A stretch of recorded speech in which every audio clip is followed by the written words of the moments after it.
하나님이 이스라엘 백성을 모세를 통해서 출애굽시켜서 홍해를 건너고 시내산에까지 당도하는데 3개월 걸립니다. 3개월. 그래서 출애굽할 때가 제1년에 1년 첫 번째 해예요. 1년 3월경에 시내산에 도착해요. 도착해서 거기서 그 시내 광야에서 텐트를 치고 장막을 치고 거기서 모세는 시내산에 올라가서 십계명을 받고 제사법을 받고 또 성막을 어떻게 세운다 모든 식양을 다 받아요. 시내산에서 받습니다. 받아가지고서 내려와서 제일 먼저 한 것이 성막을 짓는 일을 합니다.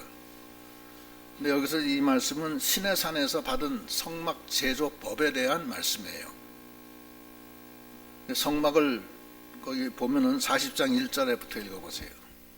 여호와께서 모세에게 말씀하여 이르시되 너는 첫째 달 초하루에 성막 곧 회막을 세우고 또 증거궤를 들여놓고 또 휘장으로 그 궤를 가리고 또 상을 들여놓고 그 위에 물품을 진설하고 등잔대를 들여놓아 불을 켜고 또 금향단을 증거궤 앞에 두고 성막 문에 휘장을 달고 또 번제단을 해막의 성막 문 앞에 두고 놓고 또 물두멍을 해막과 제단 사이에 놓고 그 속에 물을 담고 또 뜰 주위에 포장을 치고 뜰 문에 휘장을 달고 또 관유를 가져다가 성막과 그 안에 있는 모든 것에 발라 그것과 그 모든 기구를 거룩하게 하라.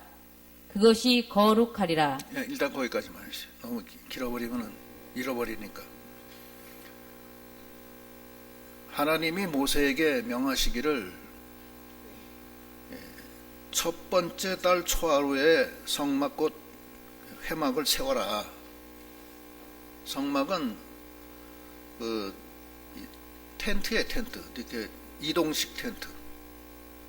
그리고 이제 그것이 정착이 되면 성전으로 짓는 거예요. 성전 짓는 것은 솔로몬 때 짓는 거예요. 그때까지는 하나님은 성막 속에서 임시 천막 속에서 생활하신 거예요. 근데 모세에게 말씀하시기를 첫 번째 달 초하루에 성막을 세워라. 이것은 지금은 몇 월 달이냐면 1년, 출애굽한 지 1년 3개월이 지금 막 지났어요. 시내 광야에 막 도착했다고. 시내산에 올라가서 십계명 받고 여러 가지 제사법을 받는데 그 중에 하나가 이제 성막 짓는 걸 말씀하시는 거예요. 그러니까 첫 번째 달 초하루에 지라고 그러니까 지금 1년은 벌써 이미 3개월, 4개월이 지났잖아요. 그러니까 두 번째 해의 첫 번째 달에 이제 짓게 돼요. 1년 지나서. 하나님이 제일 먼저 요구하시는 것은 하나님의 처소를 만들려는 거예요. 이것은 하나님 중심 생활을 하라는 그런 뜻이 그 안에 있습니다. 마치 그 피루탄 그 메이플라워 호를 타고서 저기 청교도 교인들이 영국을 떠나서 아메리카로 가가지고서 제일 먼저 진 게 하나님의 교회를 먼저 지었어요. 학교 짓기 전에, 집 짓기 전에 제일 먼저 진 게 교회입니다. 하나님 중심 생활을 한 거예요. 이 성막은 구약시대 때는 성막으로 지냈고, 그 다음에 이제 사사시대 지나서 왕정시대에 들어와서 솔로몬 왕 때 성전이 지어져요. 그래서 첫 번째 성전을 솔로몬 성전이라고 그래요. 두 번째는 슬루바벨 성전. 그 다음에 예수님 계실 때 예루살렘 성전. 그렇게 지어지는 거예요. 그때 예루살렘 성전이 마지막으로 파괴되고 말아요. 오늘날에는 어떻게 되느냐? 우리 심령 속에 영적 성전을 지게끔 돼 있어요. 그래서 오늘 이 구약의 출애굽기 40장에 나오는 이 성전 얘기가 나오는데, 이거는 우리 속에 이런 성전을 지으려는 뜻이 그 안에 있습니다. 그렇게 하시면 되고요. 그 첫 번째는 하나님 중심 생활을 해라는 거예요. 그러니까 십계명의 제1계명하고 똑같은 거예요. 제1계명이 너는 나 이외에 다른 신을 두지 말라, 그 뜻인데, 제일 최우선적으로 하나님 중심 생활을 하려는 거예요. 하나님을 네 안에 모셔라. 왜 그러냐? 하나님이 우리 안에 와 계시기 때문에 그래요. 하나님은 우리를 성전 삼고 우리 안에 와 계세요. 근데 우리 안에 성전이 없으면 되겠어요? 하나님은 우리를 성전 삼고 이를 위해서 예수님이 피까지 흘려주셨는데, 우리를 구원하시려고 피 흘려주시고 우리가 믿음을 줘서 예수님을 영접했는데, 우리 안에 영적 성전이 만들어져야 돼요. 하나님이 이스라엘 백성을 출애굽시켜서 시내산에서 첫 번째 명한 것이 성막을 지어라. 성막은 세 부분으로 되어 있어요. 지금 읽은 게가 세 개의 부분이 다 나와요. 첫째는 하나님의 언약궤가 들어갈 그 지성소를 만드는 거예요. 여기 보면은 지성소 만들려는 게 3절 한번 다시 한번 읽어보세요. 또 증거궤를 들여놓고 또 휘장으로 그 궤를 가리고. 예, 증거궤를 들여놓고 그 휘장으로 그 궤를 가리라는 거예요. 증거궤 속에는 하나님의 돌판, 두 돌판, 십계명이 그 안에 들어가 있어요. 증거궤. 그래서 그것이 증거궤 안에 그 돌판을 넣고 휘장으로 막아라 이거예요. 그러니까 그 지성소입니다. 그 뒤에 보면은 실제로 만들 때는 여기 보면은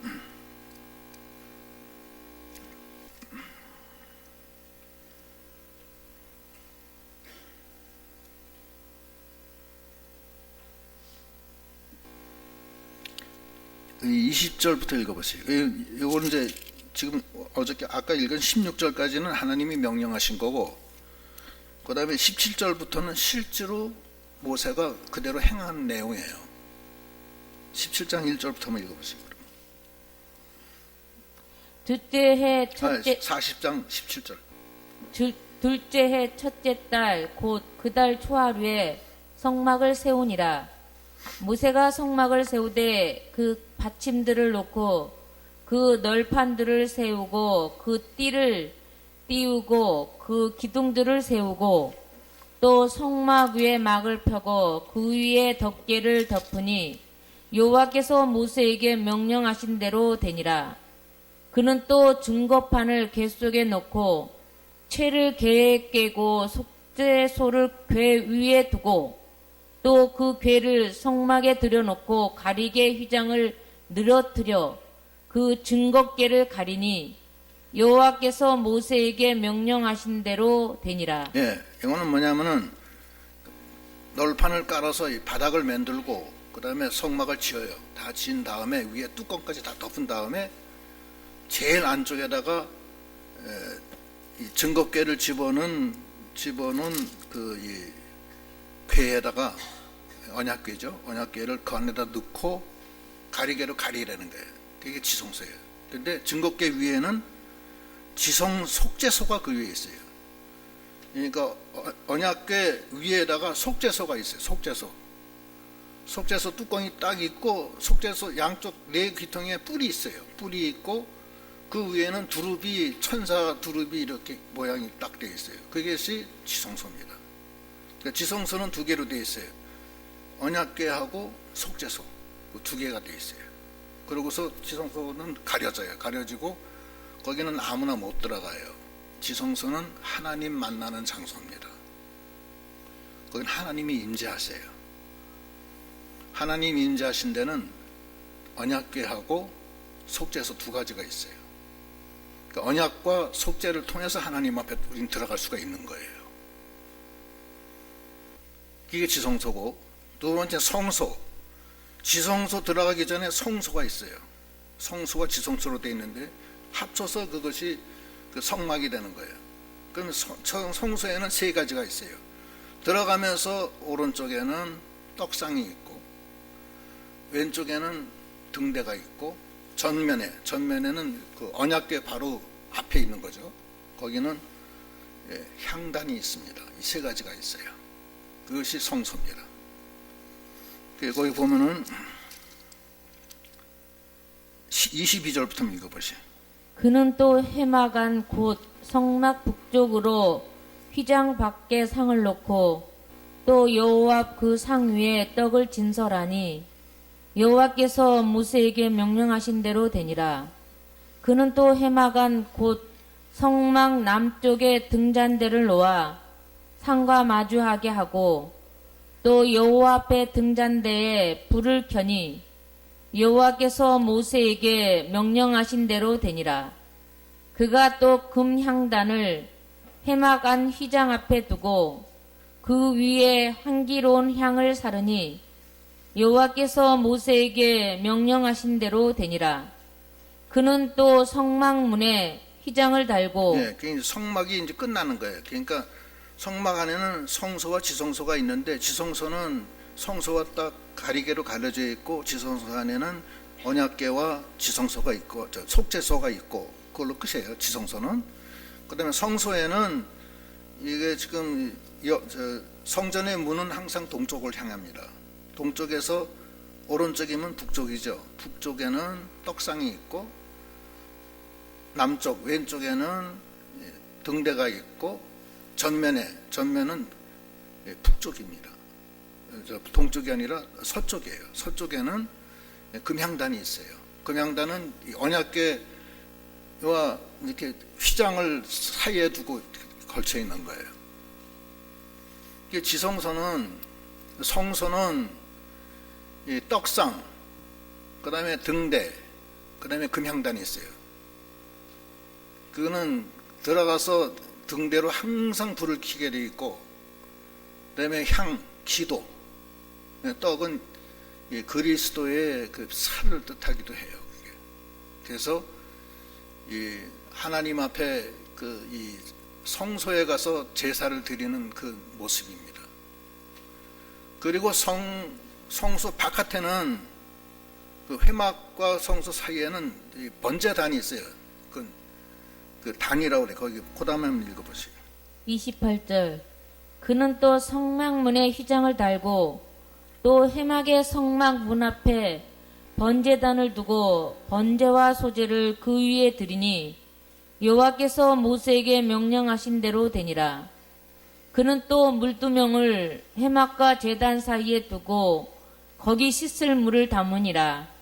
모세와 아론과 그 아들들이 거기서 수족을 씻되 그들이 해막에 들어갈 때와 제단에 가까이 갈 때에 씻었으니 여호와께서 모세에게 명령하신 대로 되니라. 그러니까 회막에 들어가서 성막이 있는데, 성막 사이에는 번제단이 있어요. 제단이 있고, 제단과 그 성막 사이에는 또 물두멍이 있어요. 물두멍이 있어서 제사장이 성소에 들어갈 때 나올 때 손을 닦게끔 돼 있고, 또 제물도 거기서 일부 닦고, 피는 번제물 피는 목을 갈라가지고서 피를 번제단 양 그 꼭대기에 있는 단에다가 피를 뿌리고, 피를 묻히고, 나머지 피는 단 밑에다 쏟아부어요. 쏟아붓고, 그 다음에 번제단에다가 번제를 드리는 거예요. 그리고 이 전체의 그 울타리는 어떻게 되냐. 그 다음에 33절. 그는 또 성막과 제단 주위뜰에 포장을 치고 뜰 문에 휘장을 다니라. 모세가 이같이 역사를 마치니 그래서 이 성막의 전체적인 개요입니다. 성막은 크게 세 가지로 돼 있어요. 문을 열고 들어가면은 문은 동쪽을 향했어요. 동쪽은 하나님의 방향입니다. 문을 열고 들어가면 제일 처음에 만나는 것이 번제단이에요. 번제단. 제단이 있고, 거기서는 가지고 온 염소, 양을 거기서 번제물로 드리는 거예요. 태워서 드리고, 그 피는 단의 양 사면에 뿔에다가 바르고, 나머지 피는 밑에다 쏟아붓고, 그리고 태우고, 그 다음에 성전에 들어가기 전에 물두멍이 있어서 물두멍에 손을 깨끗이 닦고 들어가게 돼 있어요. 들어가면은 오른쪽엔 떡상이 있고 왼쪽에는 등대가 있고 전면에는 금향단이 있어요. 거기 가서 제사를 드리고, 대제사장은 1년에 한 번씩 속죄제를 드리고 지성소까지 들어가는 거예요. 이 지성소에는 언약궤와 속죄소가 있어요. 그렇게 지금 되어 있는 거예요. 이것이 그리스도의 모형이에요, 사실은. 그래서 우리가 이제 하나님 앞에 이제 나가야 되는데, 하나님이 초하루 조하루 첫째 달 초하루에 성막을 세워라. 이건 하나님 중심의 생활을 하는 건데, 첫째는 번제물을 드려야 돼요. 하나님 앞에 나가는 자는 죄가 있으면 못 나갑니다. 자기 죄가 있으면 못 나가요. 그래서 제일 먼저 하는 일은 속죄제를 드리는 거예요. 레위기 4장에 다 나와 있어요. 평민이 죄를 졌으면 어떡하고, 제사장이 죄를 범하면 어떡하고, 또 뭐 쭉 다 있어요. 그래서 그거 다 달라요. 제사장이 범죄하면은 수송아지, 또 회중이 하면은 암송아지, 또 그 다 달라요. 그 평민이 하면은 순념소를 드리게 돼 있어요. 수송아지, 흠없는 수송아지, 그 다음에 그냥 수송아지, 그 다음에 순념소, 그 다음에 암념소, 그렇게 신분에 따라서 다르게 해요. 근데 사실은 다 같은 거예요. 다 예수를 표상하는 거예요.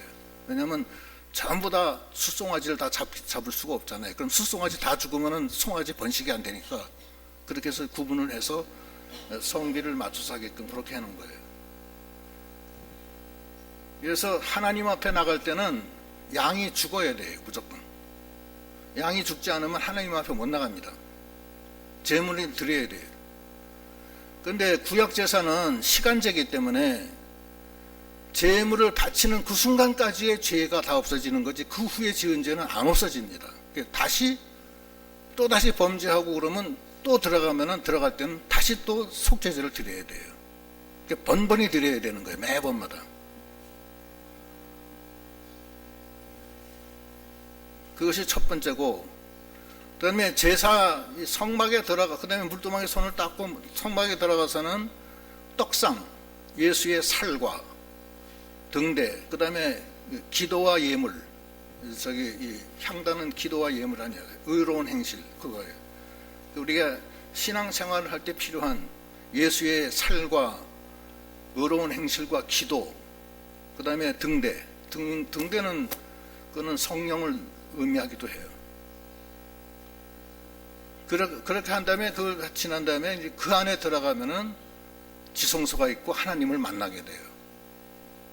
근데 거기서 언약궤에 대한 얘기가 우리가 필요한데, 십계명 지난번에도 지난 시간에 우리가 배웠는데, 십계명이 뭐냐, 우리에게 뭘 뜻하는 거냐, 그걸 갖다 우리가 알아야 돼요. 십계명은 우리가 하나님 앞에 다 죄인이다, 이것을 인정해야 하는 거예요. 그것이 목적이에요. 십계명의 목적은 너는 죄인이라 하나님의 심판받아 넌 죽어야 된다, 그걸 깨닫는 거예요. 그게 십계명이지, 십계명을 행해서 의롭게 할 수가 없어요. 십계명은 우리를 심판하기 위한 목적이지, 십계명을 통해서 우리가 구원받는 육체는 없어요, 이 세상에. 그래서 십계명은 대표계명 10개고 부수계명까지 다 하면 613가지예요. 365가지 해라는 것과 248가지 하지 말라는 것, 그래서 613가지가 있는데, 그 중에 하나라도 범하면 계명 어긴 게 돼요. 그래서 갈라디아서에서는 뭐라 그러냐면, 지난번에도 읽었지만 한번 또 읽어볼게요. 갈라디아서 3장 10절로 13절 읽어보세요. 무릇 율법 행위에 속한 자들은 저주 아래에 있나니, 기록된 바 누구든지 율법책에 기록된 대로 모든 일을 항상 행하지 아니하는 자는 저주 아래에 있는 자라 하였습니다. 또 하나님 앞에서 아무도 율법으로 말미암아 의롭게 되지 못할 것이 분명하니, 이는 의인은 믿음으로 살리라 하였습니다.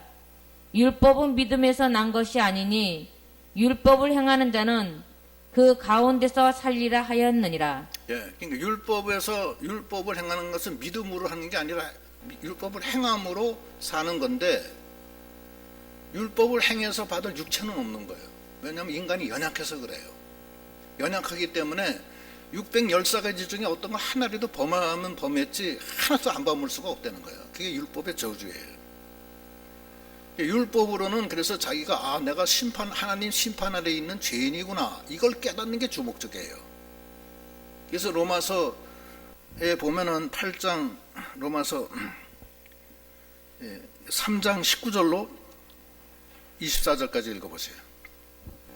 우리가 알거니와 무릇 율법이 말하는 바는 율법 아래에 있는 자들에게 말하는 것이니, 이는 모든 입을 막고 온 세상으로 하나님의 심판 아래에 있게 하려 함이라. 그러므로 율법의 행위로 그의 앞에 의롭다 하심을 얻을 육체가 없나니 율법으로는 죄를 깨달음이니라. 이제는 율법 외에 하나님의 한 의가 나타났으니 율법과 선지자들에게 증거를 받은 것이라. 곧 예수 그리스도를 믿음으로 말미암아 모든 믿는 자에게 미치는 하나님의 의니 차별이 없느니라. 모든 사람이 죄를 범하였음에 하나님의 영광에 이르지 못하더니 그리스도 예수 안에 있는 속량으로 말미암아 하나님의 은혜로 값없이 의롭다 하심을 얻은 자 되었느니라. 예, 그래서 하나님 앞에 나가는 자는 예수의 피값으로만 나가요. 그래서 성전에 제일 먼저 들어가면 번제 제단이 있는 거예요. 그래서 양을 받아 바치고, 그 다음에 죄를 속한 다음에 물두멍에서 손을 씻고 들어가서 예배를 드리고, 그 다음에 하나님 앞에 들어가는 거예요. 지금 모든 사람이 죄를 보면서 하나님의 영광에 이르지 못했는데, 예수 그리스도의 속량으로 말미암아 우리가 하나님 앞에 죄를 지은 것을 간과하심을 받고 의롭다 칭함을 받고, 사죄와 칭의가 예수 그리스도로 말미암아 생기는 거예요. 죄사함은 예수의 피로 되는 거지 내 행위로 되는 거 아니에요. 그래서 의인은 믿음으로 산다는 게 그거예요. 그 예수의 피를 믿는 믿음으로 우리가 죄사함 받고, 그 피를 믿음으로 우리가 의롭다 칭함을 받는 거예요. 값없이. 그렇게 해서 지성소로 들어가는 거예요. 그래서 하나님 앞에 나가는 자는 율법을 통해서 내가 죄인이구나 하는 것을 깨달아야 돼요. 첫째는. 여러분 다 죄인이죠? 맞죠? 죄인이라는 것을 깨닫지 못하는 사람은 안 돼요. 내가 죄인이고 하나님 앞에 심판받아야 마땅한 놈이라, 마땅한 놈이라서 죄송한데, 마땅한 사람이다, 그렇게 이제 인정을 하고, 그 다음에 율법을 통해서 그리스도로 한테로 나가는 거예요. 그래서 그리스도께 나가서 그 피를 믿고 사죄와 칭의의 은사를 받고 죄가 사해져서 그리스도께로 들어가는 거예요. 그래서 십계명은 우리를 하나님의 정죄 아래 두는 목적이에요. 죄인이라는 것을 깨닫게 하는 거예요. 그래서 언약궤를 열면 사람이 다 죽습니다. 십계명이 들어가 있는 언약궤는 열질 못해요. 열질 못하는 게, 열면 죽어요. 그거는 심판 아래에 있는 것을 심판하기 위한 거기 때문에. 십계명을 지켜서 의인이 못 돼요. 절대 못 돼요. 십계명은 우리를 심판하기 위한 계명입니다. 그리고 십계명은 우리를 그리스도께로 인도하는 몽학선생까지예요. 그다음에 그리스도의 피로 내가 율법의 요구를 다 만족시키고 정죄함이 없이 이제 하나님께 나가는 거예요. 그것이 속죄소예요. 그러니까 율법 위에 뭐가 있냐면 속죄소가 있어요. 그래서 이 양의 피를 속죄소 제단 뿔에다 발라서 금강석 철필로 써여진 내 죄가 예수의 피로 도말이 돼. 도말되는 건 덮어서 없어진다는 거예요. 도말돼 버려요. 도말돼서 하나님이 값없이 믿음으로 내 죄를 다 사해 주시고 의롭다 사죄와 칭의의 은사를 주시는 거예요. 그게 그 속죄소의 기본 모양이에요. 속죄소, 그 지성소에. 그래서 하나님을 만나는 거예요. 그래서 우리가 이 원리를 분명히 알고 나가야 돼요. 그래서 로마서 8장 1절로 4절 보면은 한번 읽어보세요.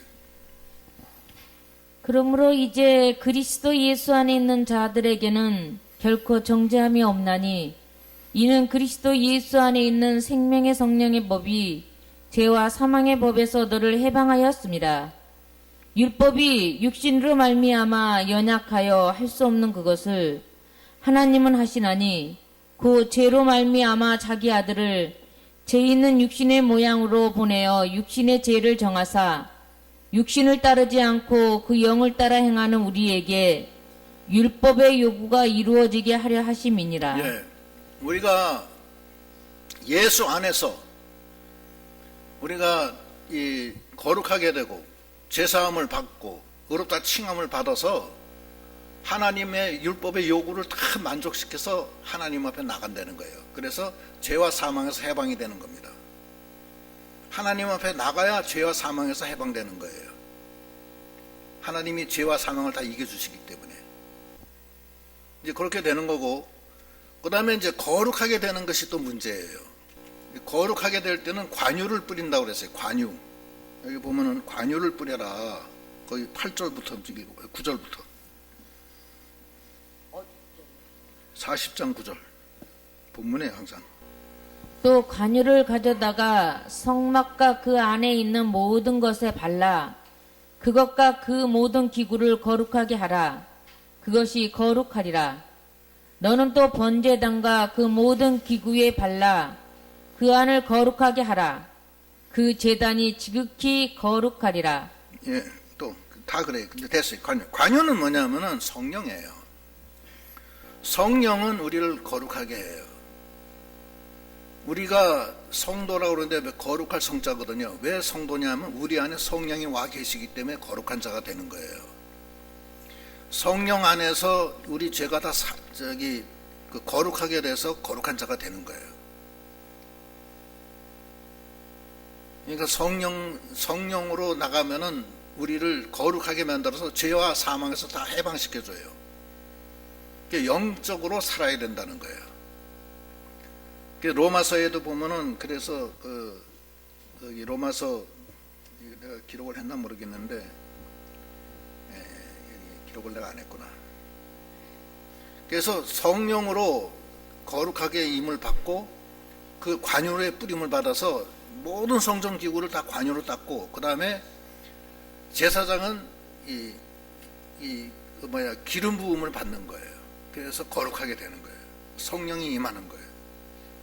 그래서 이 성령과 예수와 성령, 하나님 이것이 다 삼위일체가 돼서 성막의 모형, 하나님의 성소의 모형이 다 완성이 되는 거예요. 그럼 우리는 어떻게 생활해야 되느냐? 여기 보면은 예수로 옷 입어라.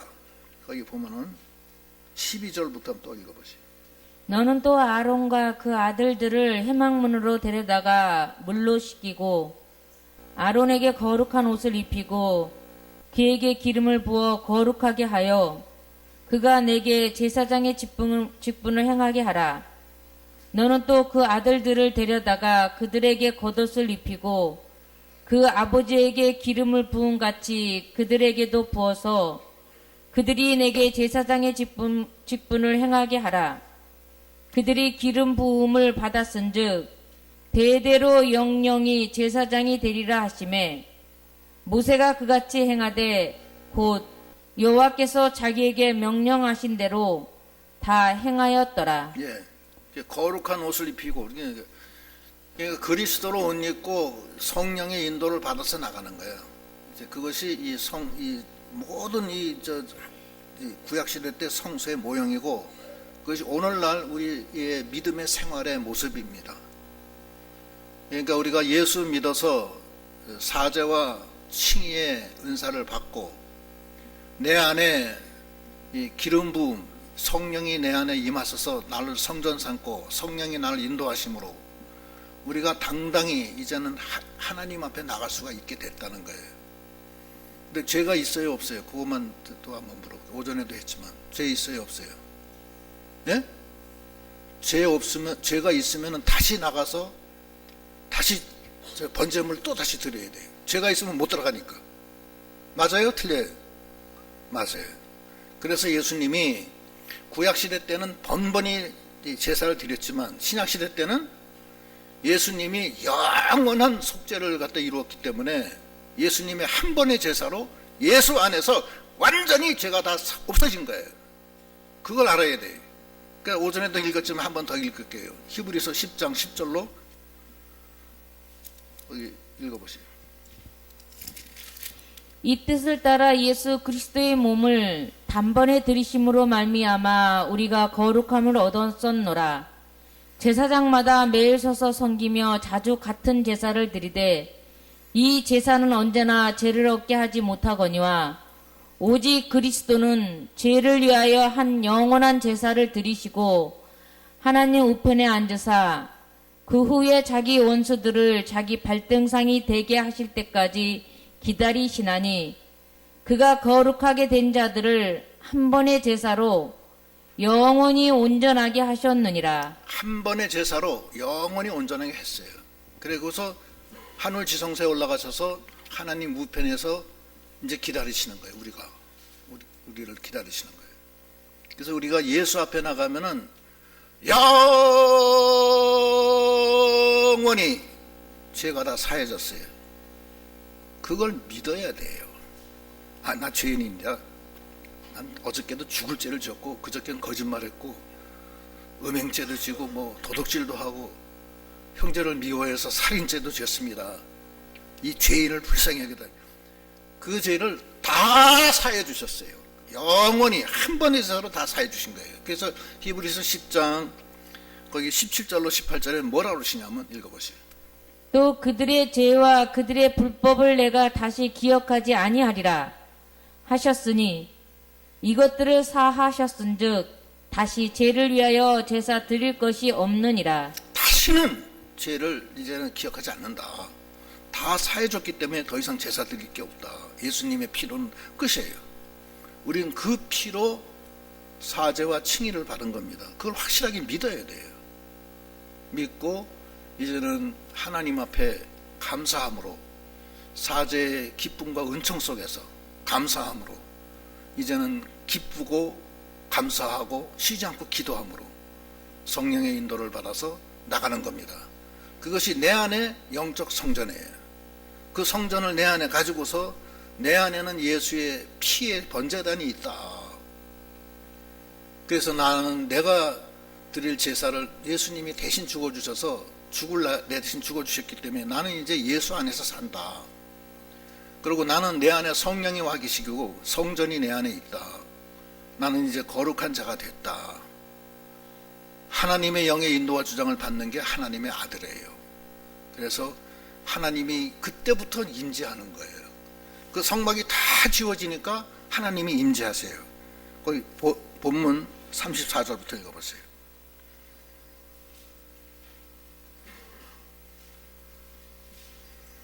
구름이 해막에 덮이고 여호와의 영광이 성막에 충만하매 모세가 해막에 들어갈 수 없었으니 이는 구름이 해막 위에 덮이고 여호와의 영광이 성막에 충만함이었으며 구름이 성막 위에 떠오를 때에는 이스라엘 자손이 그 모든 행진하는 길에 앞으로 나아갔고 구름이 떠오르지 않을 때에는 떠오르는 날까지 나아가지 아니하였으며 낮에는 여호와의 구름이 성막 위에 있고 밤에는 불이 그 구름 가운데 있음을 이스라엘의 온 족속이 그 모든 행진하는 길에서 그들의 눈으로 보았더라. 예, 이 성막을 지은 다음부터 구름기둥 불기둥이 출현했어요. 하나님의 임재입니다. 그래서 밤에는 불기둥, 낮에는 구름기둥.